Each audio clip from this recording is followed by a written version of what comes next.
A još jedno pitanje povodom toga i teramo ga u kurac za taj reality.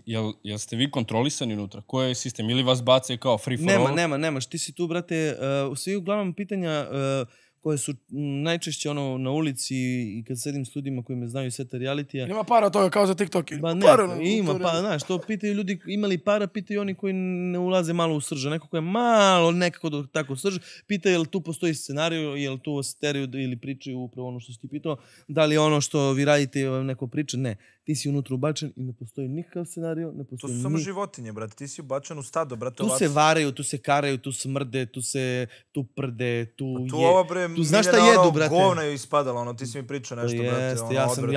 Ja sam vidio kako ide, brate, ispadaju govna. Odakle, bre? Iz gaća, iz šorca. Lele. Gdje na bleju srednevne sobe. Ovako prolaze, piju lekove, ljudi zbog tenzije nisu dobri i tako dalje, brate. I onda je reč malo opušteni jebi. Smišljao bolje tamo ili u zatvoru? Bolje u zatvoru, brate. Da. Da, bolje u zatvoru. Reality je danas mnogo uticao na omladinu.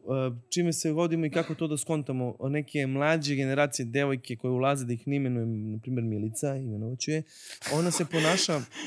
ona se ponaša onako kako misli da je ispravno, jer je to gledala, ponaša se kao neke određene učesnice realitija koje su se ponašale u prethodnih godinu, 2, 3 unazad i ona se tako ponaša.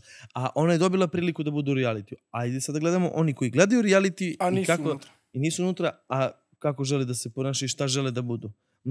Ja najviše volim Branka Kockicu. Ja sam u modernom svetu. Ja se bavim projektom kojim se bavim Gastrohood, snimanje ljudi i dece koji žive van modernog sveta i moja medijska neka pažnja ili to što sam ja primećen da na neki način usmerim da se vide ti drugi životi, jer sam ja iz tog života. Ja sam na neki način, evo sad sedim s vama ovde, da sam sada pitaš Milana pre 10 godina da li će nekad sedeti ovde, on bi možda želeo to, ali bi možda mislio da je nemoguće.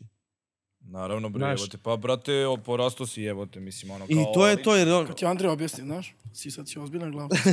I onda sad razmišljaš